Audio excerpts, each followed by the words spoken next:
my name is Nick Hardings, and I'm coming to you live from a road that hasn't ended for the past 6 hours.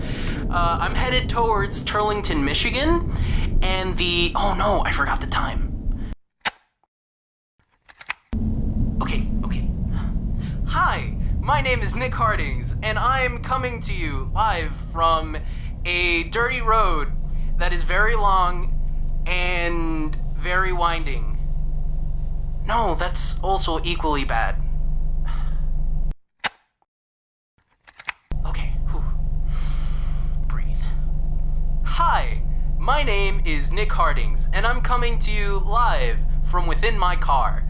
I'm driving to Turlington, Michigan, and the time is, 2:45 p.m. My boss sent me out here to investigate this place, and he chose me, and that's pretty cool because I've never reported on anything before, and this is my chance. So, where's that? Okay, so it says here that he got this tip from a friend of his out in the boonies, and he just gave a name, Turlington, Michigan. I wasn't really able to find it on the GPS or any of the maps that I have in my car. So I was told by some person in a gas station 6 hours ago that if I kept driving on this one road, I'd eventually find this place. And I'm starting to get a little hungry. So I hope that I find it in 6 hours. Okay. I just passed a town sign. Turlington, Michigan. Yeah, okay. They're the home of the largest apple pie emporium in existence. Their words, not mine. Alright, so I've been driving in town for a while, and I think that I've gotten a lay of the land here. Overall, this town's a little old. You know, most of the buildings are made out of brick, and it looks like some of the buildings are gonna fall down at any moment, really. This place has a certain a rustic charm to it. Kind of like an old bike that you sort of liked when you were a kid, but you don't really use it anymore because you've outgrown it. But, you know, you still keep it with you in the garage because you can't dream of getting rid of it, and you might want to teach your son with that bike one day. So it's like charming in that way. There are mom and pop shops everywhere though, and there are a few cars on the road, which is nice. The locals seem nice enough. They keep smiling and waving at me, and it's a little weird, but I like it. It's inviting. It's nothing like the way that people act back home. Maybe it's a local thing. Huh. That's a little weird. I guess this is the only motel in town. It's called the Lucky Stars Motel. I wonder if the manager knows anything about the pie place. Maybe she'll tell me, or she? They'll tell me about the pies there. I wonder what it tastes like.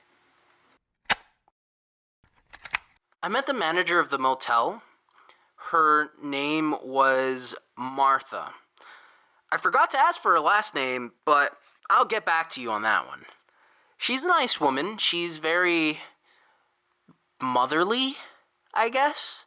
She seems very nice. She exudes an aura of niceness.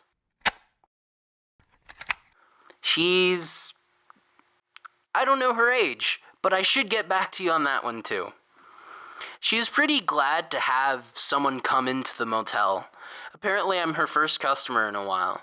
I'm not really surprised though, and that's not to come off like being mean or rude or anything. It's just the only way that you'd probably manage to find this place is if you were actively looking for it, you know?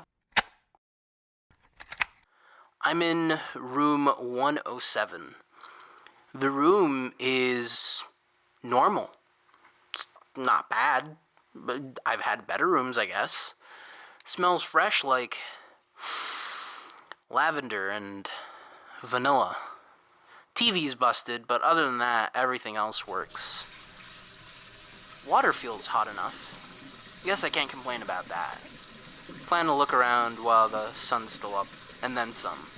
Wanna feel for this place and for the people.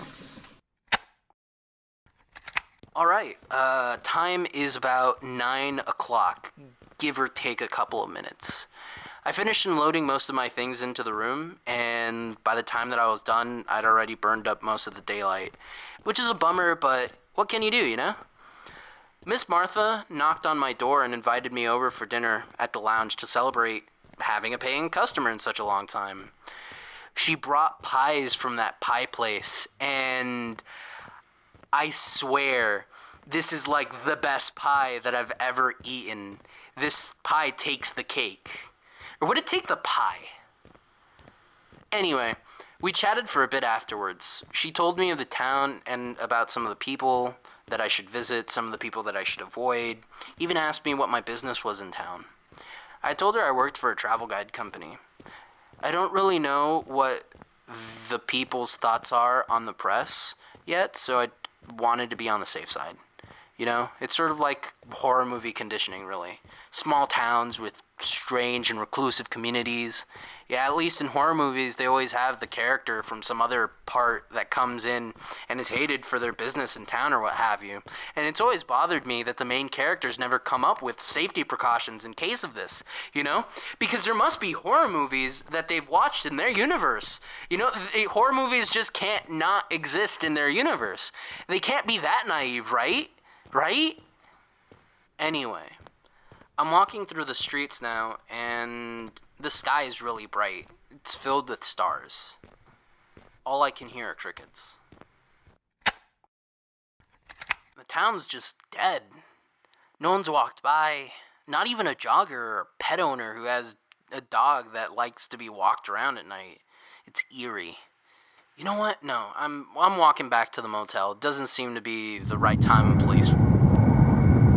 Whoa, that's a big rock!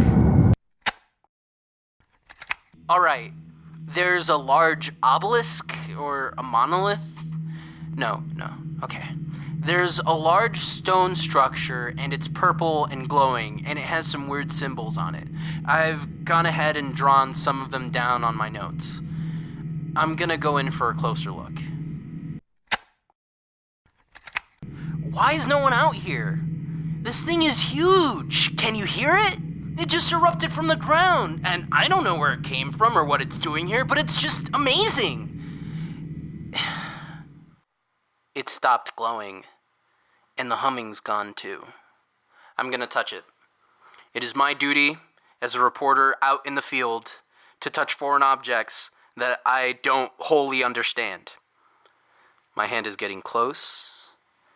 The air around the thing is cold, and it's making my hair stand on end.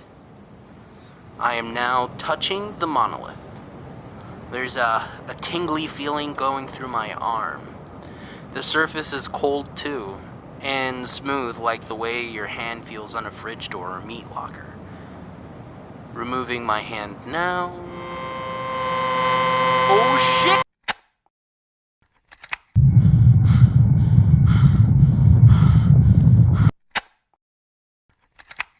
The stone thing's going back into the ground. I can see it through the blinds in the window. Where is that camera? Huh. Maybe it's in the trunk somewhere.